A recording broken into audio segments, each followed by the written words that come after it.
자, 반비례에 대해서 알아보도록 하겠습니다. 정비례 같은 경우는 x의 값에 따라 y의 값이 정해지는 게 똑같았거든요. 어떻게 똑같았냐면 이런 거였죠. 앞에 얘기했던 것처럼 x, y의 값이 주어져 있을 때 x의 값이 두 배로 이어진다. 예를 들어 지금 이번에 x를 2, 4, 6, 8로 해볼게요. 자, x의 값이 여기서 두 배로 늘어났다. 그 y 값이 선이 3이 나왔을 때 여기도 마찬가지로 그렇죠. 두 배가 늘어나서 여기를 6으로 해주면 되겠죠. 자, 똑같이 두 배였으니까 x의 값이 지금 몇 배로? 3배로 늘어난다. 그럼 여기 또한 3배가 늘어나서 9. 마지막 x의 값이 4배로 늘어났다. y의 값 또한 4배로 늘어났기 때문에 12. 자, 이런 관계가 정비례라고 그랬고요. 정비례식은 y는 ax다 라고 배웠었어요. 그렇죠? 자, 그럼 반비례로 봤을 때는 어떤 차이가 있는지 볼 거예요. 자, 변하는 두 양 x, y에 대해서 x의 값이 2배, 3배, 4배가 되어 갈 때 y의 값이 2분의 1배, 3분의 1배, 4분의 1배 이런 관계가 있을 때 반비례한다라고 얘기를 한다. 자, 표를 통해서 한번 알아볼게요. x가 1, 2, 3, 4네요. 그쵸? x가 처음에 2배가 늘어났을 때 우리 어떻게 되고 있나요? 2배로 줄어들고 있다. 그게 뭐라고 한다? 나누기 2. 다시 말해서 2분의 1배라고 얘기한다.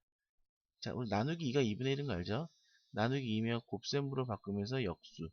맞죠? 나누기 2가 곱하기 2분의 1. 그게 2분의 1배입니다. 자, 3배 곱하기 3 했다? 그럼 나누기 3. 그 나누기 3을 우리는 3분의 1배라고 얘기하는 거죠. 마지막 4배를 했다? 그럼 우리는 나누기 4. 그게 4분의 1배가 되는 거겠죠. 그래서 그 반대로 진행하고 있어요. 반대로. 한쪽이 늘어나고 있는데 한쪽이 줄어들고 있죠. 자, 이런 관계를 우리가 반비례의 관계다 해서 반비례한다라고 얘기를 할 수가 있어요. 자, 그럼 정비례 때는 선생님 식을 어떻게 하냐면 y는 ax다라고 집중하라고 그랬잖아요. 반비례는 어떻게 집중한다? y는 그렇죠. x분의 a다 라는 분수의 꼴로 좀 나타나게 되는데, 자, 헷갈리면 안 되는 게 분수의 꼴이라고 해서 반비례가 아니라 x가 분모에 있을 때 반비례식인 거야. 자, 일단 확인해 볼게요. 자, 그 y는 x분의 a다. 선생님 이제 반비례니까요. y는 x분의 a 맞죠? 네, 맞아요.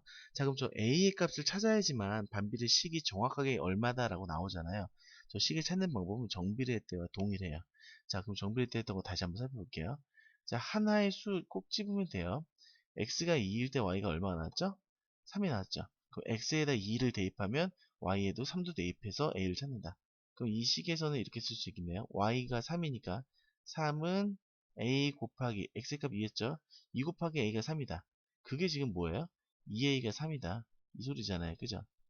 그 a, 2에다가 곱해서 3 안 나오는데요가 아니라 a를 찾고 싶다면 양변을 2로 나눠야겠죠. 우리 방정식 때 등식 성질 배웠죠? 약분하니까 a는 2분의 3이다. 그렇죠? a가 2분의 3입니다. y는 2분의 3 x다라는 정비례식이 나오죠. 이 a 자리에 2분의 3이 온 겁니다. 자, 이렇게 대입해서 찾았던 것처럼 똑같이 반복하시면 돼요. 아무 숫자는 넣어도 상관없다고 했어요. 그래서 이번에는 요거 넣어볼까요? 3이랑 4를 넣어볼까요? 자, 요거 한번 넣어볼게요.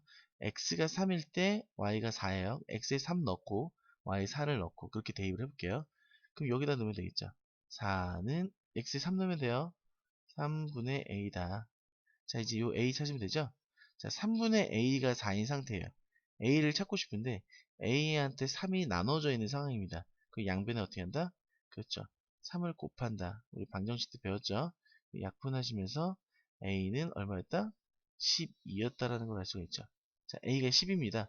그럼 이 반비례 함수의 식은 y는 x분의 12. a 자리에 10이 넣은 거죠.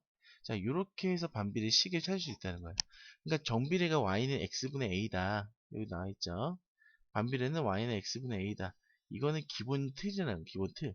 이 a가 정해졌을 때 정확한 그 식이 나올 수 있다라는 거죠. 그래서 이것도 또한 마찬가지로 반비례 성질 x랑 y를 곱하면 항상 일정하게 얼마가 되는지 나와요. 그렇죠? 12. 그렇죠? 근데 이 성질보다는 식을 만들어낼 수 있는 방법에 대해서 좀 더 집중을 해주도록 하면 아무래도 도움이 더 되도록 할 겁니다. 그 식을 어떻게 만드는지에 주의해주세요. 자, 그러면 비례 관계가 아닌 함수도 있겠죠. 무조건 정비례 반비례만 있느냐 하면 그렇진 않아요. y는 ax 플러스 b 이런 관계가 있으면 정비례도 아니고 반비례도 아닌, 하지만 함수인 관계인 것도 있죠. 그러니까 똑같이 늘어나거나 똑같이 줄어들거나 그런 관계는 아니지만 어차피 하나 대 하나인 그런 관계를 가지는 함수도 존재한다는 거예요. 하지만 우리는 지금은 정비례와 반비례 그 부분을 핵심적으로 기억을 해주시면 되겠습니다.